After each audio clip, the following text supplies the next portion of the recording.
I shall be told I am continually afraid. But, sir, I have strong cause of apprehension. In some parts of the plan before you, the great rights of free men are endangered. In other parts, absolutely taken away. How does your trial by jury stand? In civil cases, gone. Not sufficiently secured in criminal. This best privilege is gone. But we are told that we need not fear, because those in power being our representatives, will not abuse the powers we put in their hands. I am not well versed in history, but I will submit to your recollection whether liberty has been destroyed most often by the licentiousness of the people or by the tyranny of rulers. I imagine, sir, you will find the balance on the side of tyranny.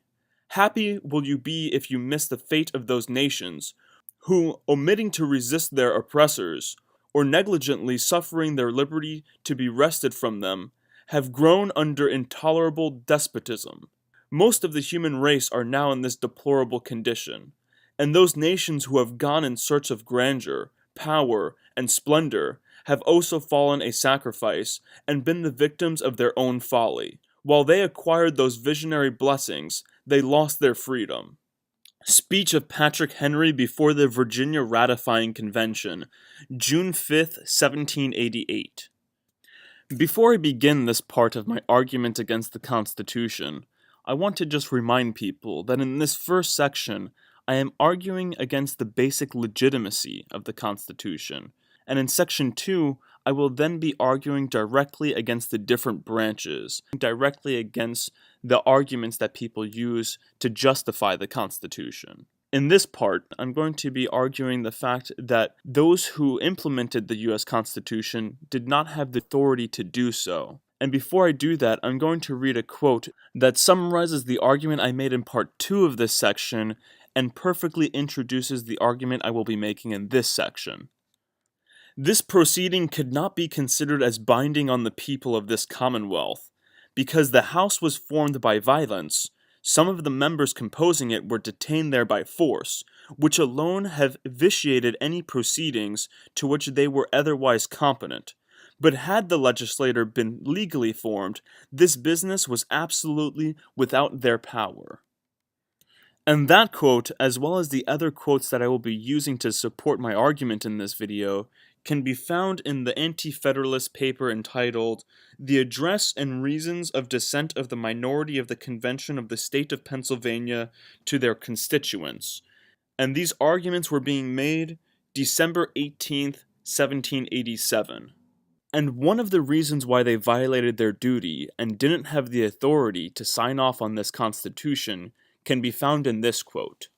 We should further observe that every member of the legislature, previously to taking his seat, by solemn oath or affirmation, declares, quote, that he will not do or consent to any act or thing, whatever that shall have a tendency to lessen or abridge their rights and privileges, as declared in the Constitution of this state.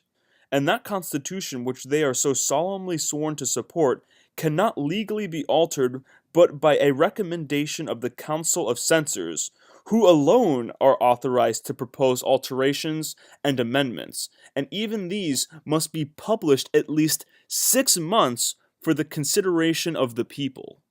So here it is clearly saying that these representatives swore to not take part or swore to not enact anything that would violate their state's constitution, that would lessen or abridge the rights and privileges of the people within their state.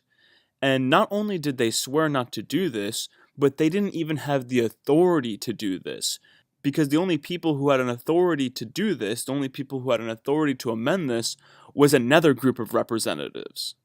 And thus, they clearly violated their duty, they violated their oaths, and not only did they violate their duty and their oaths, they also acted outside of their authority. And if you ask me, I believe that these people should have been hung for treason. Like right after they stepped outside the convention with this plan in hand, like saying, oh yeah, we're going to do this, we're going to ratify this. They should have been brought to the gallows and then hung in the public square.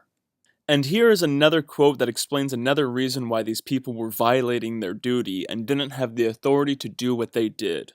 They were not appointed for the purpose of framing a new form of government, Their powers were expressly confined to altering and amending the present Articles of Confederation.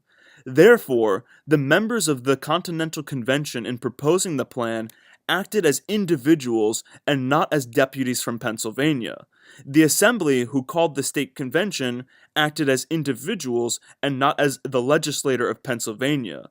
Nor could they or the convention chosen on their recommendation have authority to do any act or thing that can alter or annihilate the Constitution of Pennsylvania, both of which will be done by the new Constitution. Nor are their proceedings, in our opinion, at all binding on the people. And what is being talked about here is the purpose of the Philadelphia Convention, also known as the Constitutional Convention.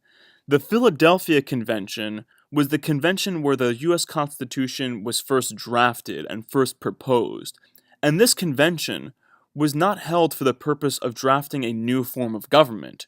This convention, the purpose of this convention, was to amend and to slightly alter the current Constitution, the Articles of Confederation. So once again, I'm going to say that as soon as these representatives came out of this convention proposing this idea, proposing this new government, the U.S. Constitution, they should have been brought to trial, and they should have been convicted on at least conspiracy charges, and at most treasonous charges. And in either case, if you ask me, they should have been hanged. I'm now going to read another quote that is in a different Anti-Federalist paper. It is a quote by Patrick Henry. And after I read this quote, I'm then going to explain why the U.S. Constitution starts off with "we the people" and doesn't say "by the representatives" like the Declaration of Independence does. I am then going to say that this starting the U.S. Constitution off with "we the people" confirms the argument made in this video that these representatives did not act as representatives, but acted as individual persons, or people. Had the delegates who were sent to Pennsylvania a power to propose a consolidated government instead of a confederation? Were they not deputed by states and not by the people? The people have no right to enter into leagues, alliances, or confederations. The people are not the proper agents for this purpose. The legislature are the proper agents for this kind of government. Show me an instance where the people have exercised this business. Has it not always gone through the legislators? I refer to the treaties with France, Holland, and other nations. How were they made? Were they not made by the states? By the legislator? Are the people, therefore, in their aggregate capacity, the proper persons to form a confederacy? This, therefore, ought to depend on the consent of the legislator, the people having never sent delegates to make any proposition of changing the government. And that quote can really be best understood by that last line. It was the legislator who sent representatives or delegates to this convention, and not this fictional body known as the people. And I talk about why the people is a fiction in my criticism of democracy and we the people. So anyway, the reason why the U.S. Constitution starts off with "we the people" and the Declaration of Independence is subtitled "by the representatives of the United States of America" is because the U.S. Constitution was actually not drafted by the representatives. It was drafted by people who were acting outside of their authority and duty as representatives. And this line, this first line of "we the people," is a clear statement that they are violating their duty, as these people, acting as individuals, acting outside of the power that was given them. And thus, it can be taken as these people, these delegates who proposed and signed off on the U.S. Constitution, as being in direct rebellion against the states that appointed them. And that is precisely why I said twice in this video that after these representatives, after these delegates left that convention, they should have been tried and hanged for treason.